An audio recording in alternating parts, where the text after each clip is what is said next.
ഇന്ന് ഹെൽത്തിയായ ഒരു ചമ്മന്തി ഉണ്ടാക്കാം. ആരും ഇങ്ങനെ ചമ്മന്തി ഉണ്ടാക്കിയിട്ടുണ്ടോ എന്ന് അറിയില്ല.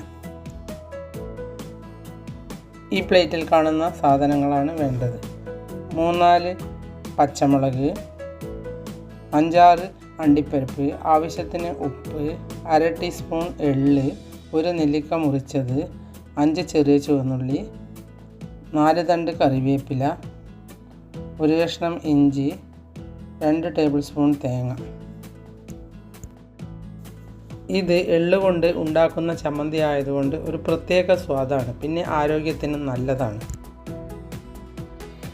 ഒരു പാനിലേക്ക് 1 ടീസ്പൂൺ വെളിച്ചെണ്ണ ഒഴിച്ചു കൊടുക്കാം. ഇത് എണ്ണയൊഴിക്കാതെയും ഇളക്കിയെടുക്കാം. ഇനി ഇതിലേക്ക് ആദ്യം എള്ളിട്ട് കൊടുക്കാം. എള്ള് പൊട്ടി വരുമ്പോൾ ഇതിലേക്ക് ബാക്കിയുള്ള സാധനങ്ങൾ ഓരോന്നായി ഇട്ട് കൊടുക്കാം. എള്ള് നമുക്ക് വളരെയധികം ഗുണമുള്ളതാണ്. പിന്നെ ഇതൊന്ന് മൂത്ത് വരുമ്പോൾ ഇതിന് പ്രത്യേക സ്വാദും കൂടിയാണ്. ഈ ചമ്മന്തിയിൽ എള്ളും നെല്ലിക്കയും എല്ലാം ഉള്ളതുകൊണ്ട് നമ്മുടെ ആരോഗ്യത്തിന് വളരെയധികം ഗുണമുണ്ട്. എരിവും ഉപ്പുമെല്ലാം നിങ്ങളുടെ ഇഷ്ടത്തിനനുസരിച്ച് കൂട്ടുകയോ കുറയ്ക്കുകയോ ചെയ്യാം.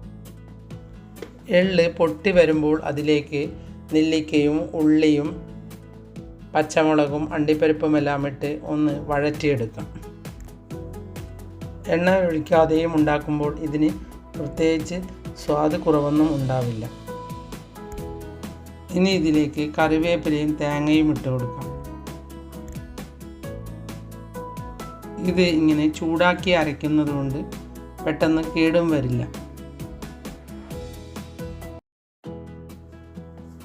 ഇത് ദോശയ്ക്കും ഇഡ്ഡലിക്കും എല്ലാം സൂപ്പറാണ്. ഒരു ദിവസം ഞാനിങ്ങനെ വെറുതെ ഉണ്ടാക്കി നോക്കിയതാണ്. അപ്പോൾ വീട്ടിൽ എല്ലാവർക്കും ഇത് ഇഷ്ടപ്പെട്ടു. ഇനി ഇതിലേക്ക് ഉപ്പും കൂടി ഇട്ട് ഒന്ന് ഇളക്കിയെടുക്കാം. എല്ലാ സാധനങ്ങളും ഒന്ന് ചെറുതായി ചൂടായാൽ മാത്രം മതി.